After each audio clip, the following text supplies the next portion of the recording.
Pagkatapos ko mag-MC sa Euphoria nung nakaraang Sabado, ako'y nagpunta, alam nyo ba, sa favorite hangout ko sa Manalaling, Quezon City. Doon ako napadpad, walang katao-tao doon. And yo, it was so sad na may biglang pumasok sang chick.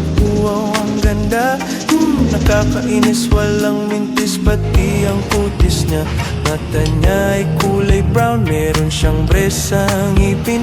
Kamukha siya ni Rita Avila kung iisipin. Katawan niya ay 36, 24, 34. Sa panong paraan kaya ako makakascore. Magaling siyang pumorma, sukat niya ay hanging shirt.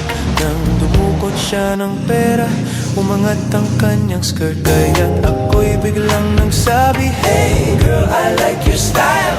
Siya'y kumagat din, kumindat at nagpakita ng smile. Tinanong niya ko, hey, aren't you Andrew E. of Euphoria? Sumagot siya, hi Andrew, my name is Bini B. Rocha. Bini B. Rocha, Bini B. Rocha. Talagang type na type ko siya.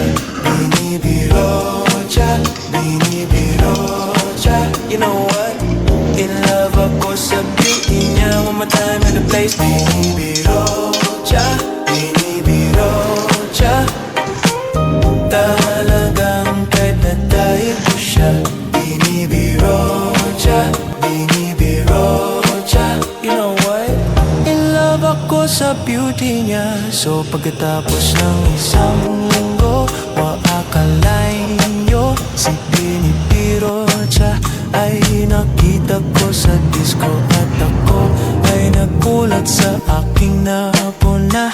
Oh my God, ang kasama niya ay lima-lima. Ang sabi ko, hi Bini, can you still remember me? Siya'y nagulat na bigla na pasigaw. Andrew E. Sumama siya sa akin, o anong sa inyo?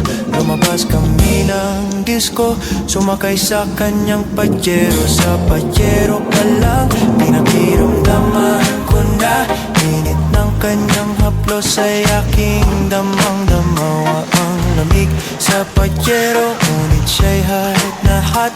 Pilit ng aking tenga, pilit niyang kinakagat.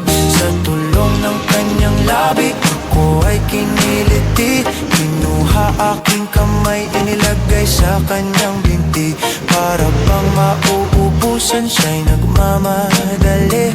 Pumatong siya sa akin at siya ay napangiti. Bini B. Rocha, Bini